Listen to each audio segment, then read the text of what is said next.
요한복음 20장 11절부터 18절 말씀 마음을 집중하시고 함께 읽어보십니다.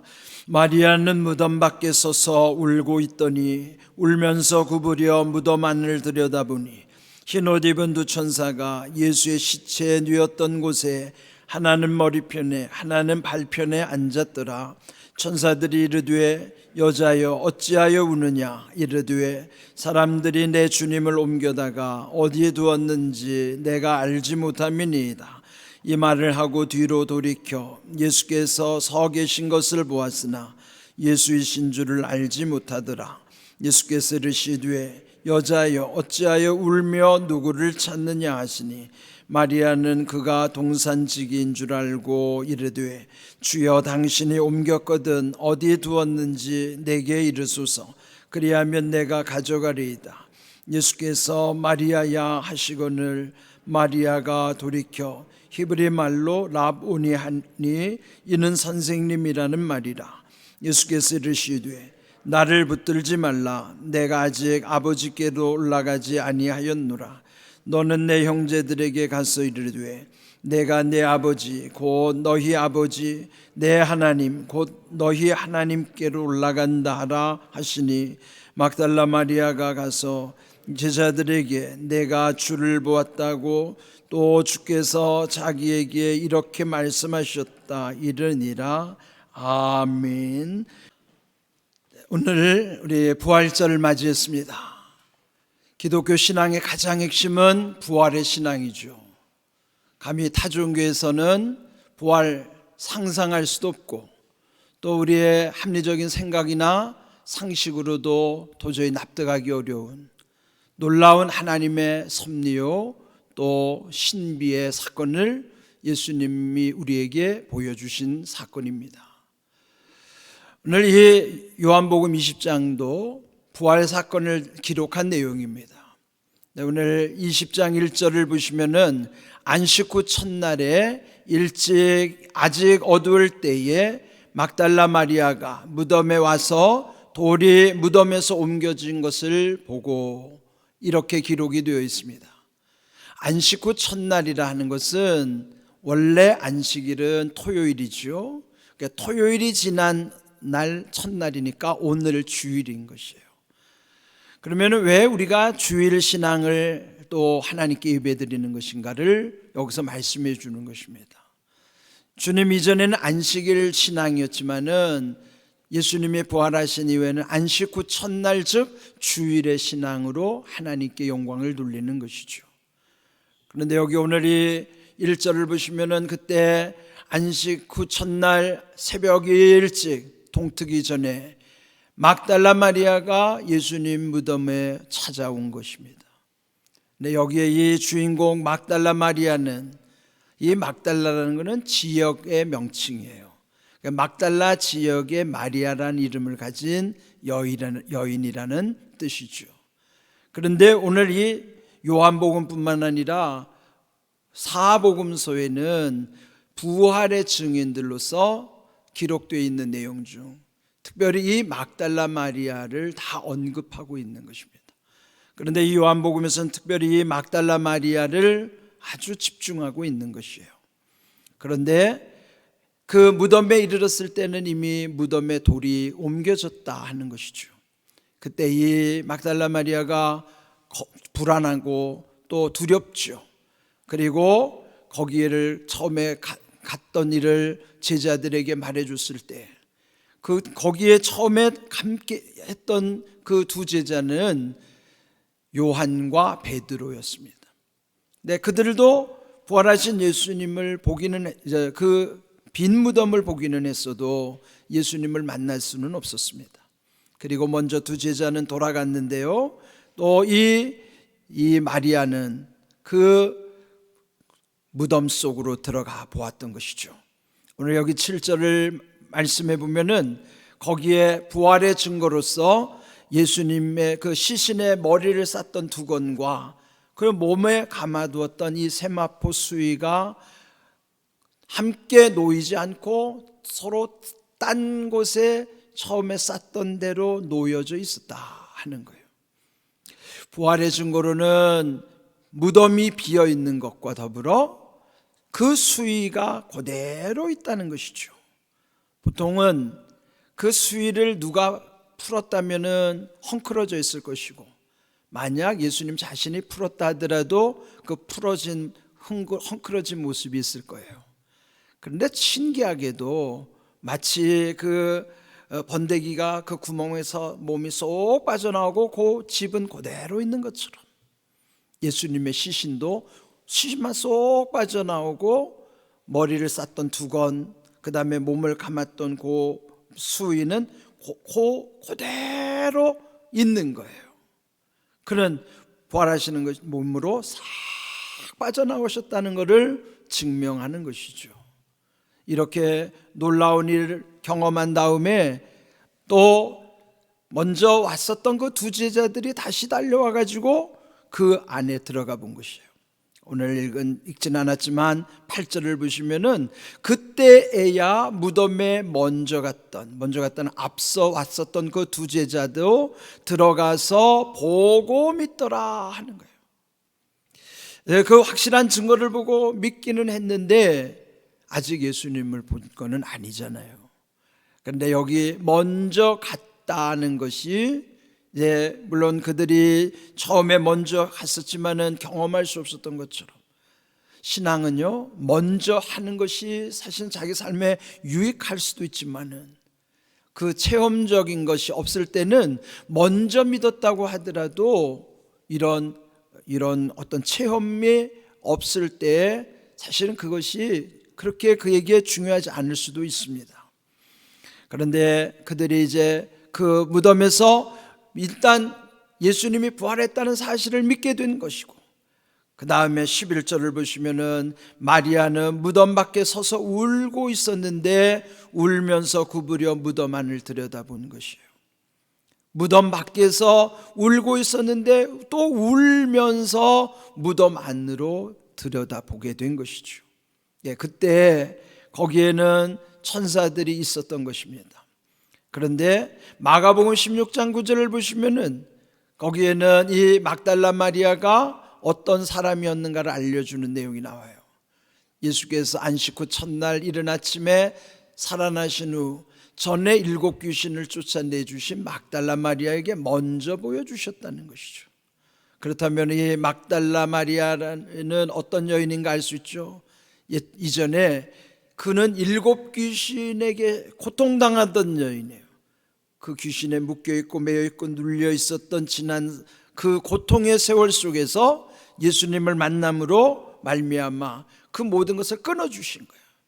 그러니까 이 마리아 입장에서 얼마나 예수님의 은혜를 크게 경험한 것입니까? 그래서 더 예수님이 죽으셨을 때 더 비통했고, 또 그 부활하신 날에도 무덤을 찾아가서 어떻게 하든지 예수님의 시신을 더 관리하고 싶었던 마음으로 찾아간 것입니다.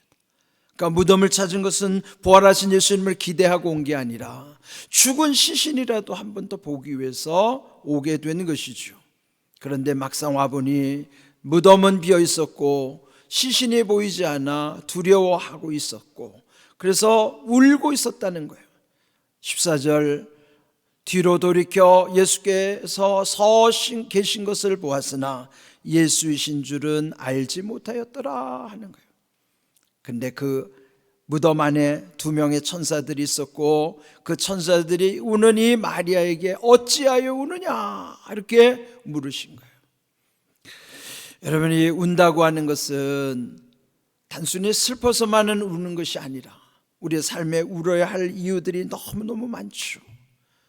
이 마리아의 비통에 잠겨서 울었던 것처럼 오늘 우리의 삶 속에서도 우리 자신들뿐만 아니라 우리 주변 많은 사람들이 무언가로 인하여 눈물을 흘리고 마음 아파하는 경우가 많이 있습니다.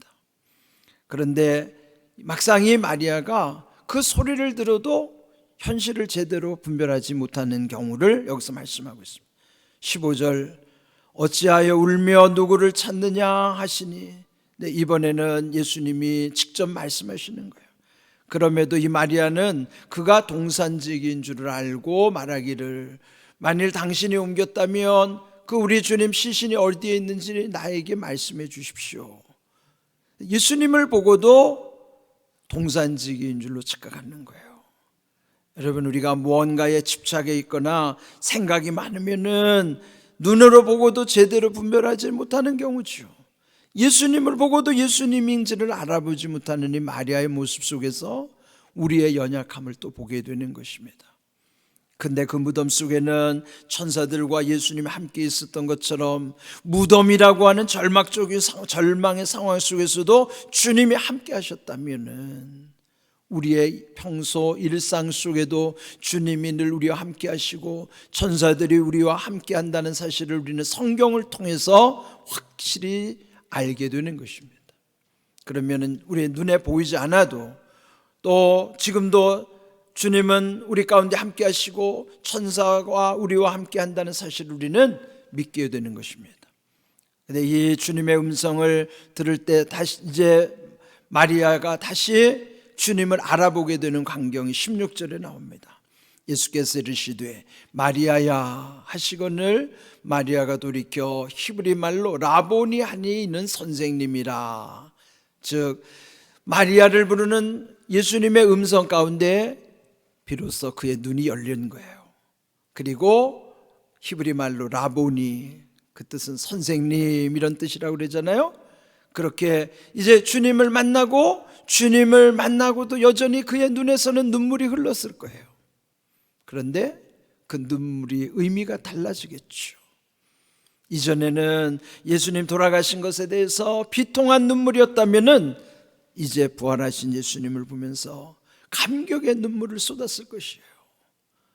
이렇게 부활하신 예수님을 만날 때는 눈물의 의미가 달라졌던 것처럼 우리도 부활하신 예수님과 함께 할 때는 우리가 똑같이 울어야 할 수밖에 없는 상황이더라도 주님이 우리의 문제를 해결해 주시고 또 우리를 위로해 주실 때는 우리에도 눈물의 의미가 달라진다는 것을 또한 깨달아야 하는 것이죠.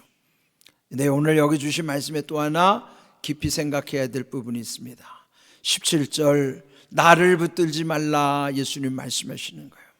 내가 아직 아버지께로 올라가지 아니하였노라. 너는 내 형제들에게 가서 이르되 내가 내 아버지 곧 너희 아버지 내 하나님 곧 너희 하나님께로 올라간다라. 부활하신 예수님은 하늘로 승천하실 것도 말씀하시면서 제자들에게 알려주라고 이 부활의 첫 증인인 막달라 마리아에게 당부하는 것이에요. 근데 여기서 중요한 것은 아직 올라가지 아니했기 때문에 나를 붙들지 말라 하는 말씀이에요. 네, 크게 두 가지 의미겠죠. 나를 붙잡지 말라고 하는 것은 먼저 부활하시기 전에 그 몸이 아니기 때문에 부활하신 변화된 몸을 손대지 못하게 하시는 그런 경우. 그렇다면 우리도요, 부활한 다음에 우리의 몸이 어떻게 예수님처럼 변화될 것인가에 대한 우리의 기대를 하게 되는 것이에요. 또 하나는 붙들지 말라고 하는 것은 또 한편으로는 집착하지 말라는 의미이기도 하는 것이에요. 아직 예수님이 부활하신 다음에 승천하셔서 하나님의 뜻을 이루시기까지 우리가 늘 기억해야 되는 것은 주님과 함께하는 진행의 과정이지, 삶의 진행형인 것이지, 어떤 인생의 끝난 어떤 결론, 거기에 집착해야 되는 것이 아니라는 거죠. 우리에게 제일 문제는 항상 어느 것에 들러붙어 있는 집착이 문제인 것이에요. 근데 여기서 이 마리아에게 나를 붙들지 말라 그렇게 말씀하시면서 하나님과 예수님의 관계는 곧 우리와 똑같은 관계라는 걸 알려주시는 거예요. 내 아버지 곧 너희의 아버지고 내 하나님이 곧 너희의 하나님이다. 그러면 예수님이 말씀해 주신 대로 하나님에 대한 것은 예수님이 아버지라고 부르신 것처럼 그 아버지는 우리의 아버지, 나의 아버지예요. 예수님이 하나님이라고 우리에게 일러주신 그 하나님은 우리의 하나님이요 나의 하나님이심을 이 말씀 속에서 우리도 믿고 또 그 하나님이 은혜 가운데 예수님의 그 부활의 영광에 우리를 초청하신 것처럼 우리도 부활하신 예수님과 함께 할 때 우리의 삶의 의미도 달라지고 뿐만 아니라 이 마리아의 눈물의 의미를 또 달라졌던 것처럼 오늘 우리에게는 이 눈물 흘리는 많은 사람들을 향한 주님의 마음을 또한 우리 마음에 새겨야만 하는 것입니다. 다시 주님의 음성이 말씀 속에서 들리기를 바랍니다. 오늘 나에게도 우리 모두에게도 만일 울고 있다면 어찌하여 울고 있느냐, 그 말씀이 우리에게 들려져야만 하는 것입니다. 그런데 그 의미가 달라졌을 때 우는 것은 성경에 보면은요, 먼저 누가복음 23장 28절, 나를 위하여 울지 말고 너희와 너희 자녀를 위하여 울라. 진정 울어야 될 대상은 자녀들을 위해서 울어야 되는 거예요. 다음 세대, 우리의 다음 세대인 자녀들을 위해서 눈물을 흘리라는 것은 막연히 연민의 눈물이 아니라 그 자녀들을 위해서 눈물을 흘리며 기도하라는 의미죠. 뿐만 아니라 로마서 12장 15절 바울도 권면하기를 즐거워하는 자들과 함께 즐거워하고 우는 자들과 함께 울라. 보통 믿음 없는 사람들도 이렇게 함께하는 것에 대한 신비를 말하잖아요. 기쁨은 함께하면 배가 되고 슬픔은 함께하면 반으로 줄어든다고 누구든지 말을 합니다. 그보다 더 중요한 것은 성경에서 우리에게 명하신 것처럼 즐거워하는 자와 함께 즐거워할 뿐만 아니라 우는 자들과 함께 울라고 하는 이 말씀, 이것은 부활하신 예수님을 만나서 울고 있는 그 한 여인 막달라 마리아를 위로하시면서 주셨던 말씀, 우리 마음에도 새기면서 부활하신 주님을 만날 때 우리의 눈물의 의미가 이와 같이 달라진다는 것 기억하면서 여전히 우리 주변에 울고 있는 많은 분들, 우리가 그들을 향한 마음을 가져야 될 것입니다.